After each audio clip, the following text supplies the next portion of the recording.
Good morning, students. Welcome to the science class. Let's understand why Earth is a unique planet. Why life is possible on the Earth. That's why it is known as the unique planet because life exists on the Earth. What are the reasons for that? Life exists on the Earth because of the three main factors. First of all, the distance from the sun, which creates an appropriate temperature, which is not too hot, not too cold.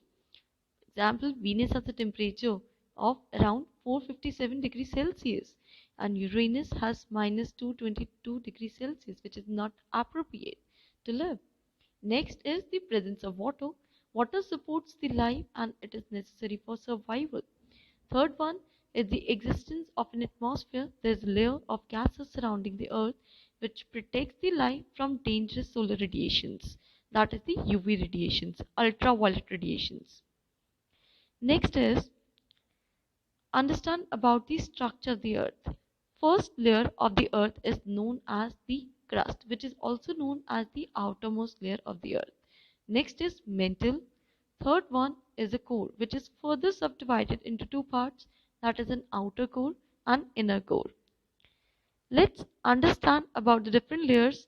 Firstly, let's discuss about the crust. It is also known as the outermost layer.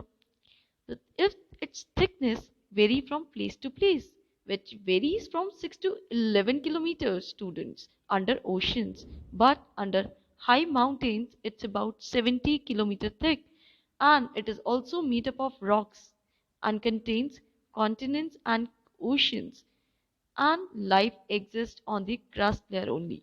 Next there is mantle layer, which is a middle layer lying between the crust and the core of the earth.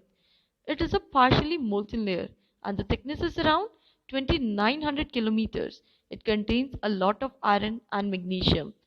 Third layer is about core, which is also known as the center of the earth, which is divided into two parts, that is the outer core and the inner core. Inner core thickness is about 1200 kilometers and it is made up of iron and nickel. It's like a solid ball of the metal. Outer core thickness is 2300 km and made up of molten iron and nickel. This is an earth. Here we will discuss about the equator. This black line, this horizontal line, it is an imaginary line that divides the earth into two equal parts.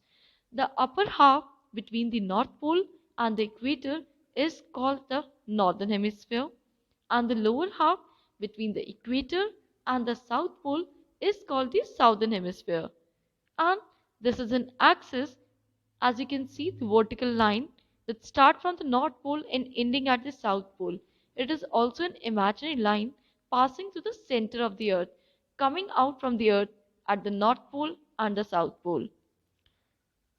Next, let's understand about the axis more. This imaginary line runs through the poles at a tilt of 23.5 degrees. The axis never changes its tilt direction, which remains at the same tilt as the earth revolves around the sun. Because the earth spins on this tilted axis, all parts of the earth do not receive the same amount of sunlight, students.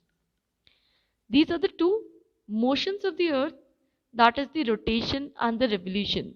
Earth rotates on its own axis as it revolves around the sun. In the next video, we will discuss about the rotation and the revolution a little bit, how the day and night occurs due to this. Thank you, students.